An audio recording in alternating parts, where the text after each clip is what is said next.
At the closing ceremony of the China-U.S. Climate Leader Summit in Los Angeles, Chinese State Councilor Yang Jiechi said climate change is a major challenge facing the world, and to address it is the common responsibility of mankind.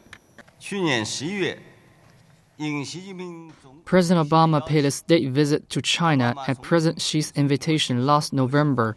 The two leaders reached an agreement on climate change and issued U.S. China Joint Announcement on climate change.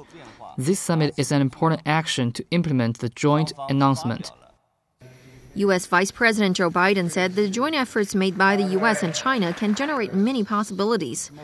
Our leadership is vital, China and America, in achieving successful global climate agreement in Paris.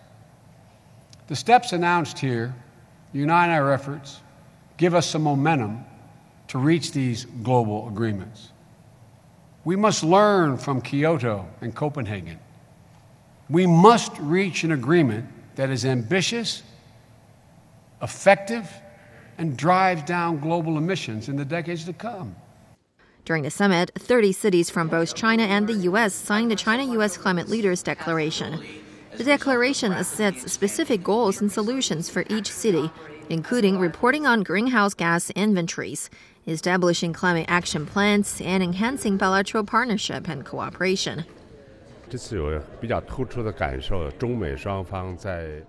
I'm impressed by the consensus reached by China and the U.S. on dealing with the climate change. The U.S. is more active, and this may be a new feature of China-U.S. diplomacy. Mayors from both countries have conducted thorough communications. I think China is under huge pressure to cope with climate change, especially to reduce carbon emissions. We must stay positive and proceed from our national situations. The ideas may come from the international level, but it's solved on the local level. President Obama doesn't issue building permits. I do.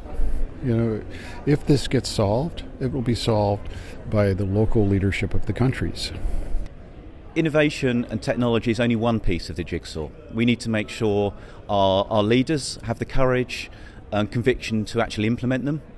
We need to make sure that the international organisations and national governments provide the funding and financing to make it happen. A recent report by New Climate Economy said that we need to invest $1 trillion a year to make a low-carbon economy. And we also need to work with the public and to work with businesses to convince them that this is the right approach. Because around 40% of CO2 is a result of individuals' decisions, whether they walk or take the car, whether they have high heating or high aircon or not. The United States and China, the largest developed and developing countries in the world, together account for 40% of the global greenhouse gas emissions. China announced to cut carbon dioxide emissions per unit of gross domestic product by 60 to 65% from the 2005 level by 2030.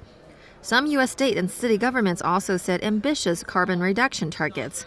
California announced to reduce emissions by 80 to 90% below 1990 levels by 2050.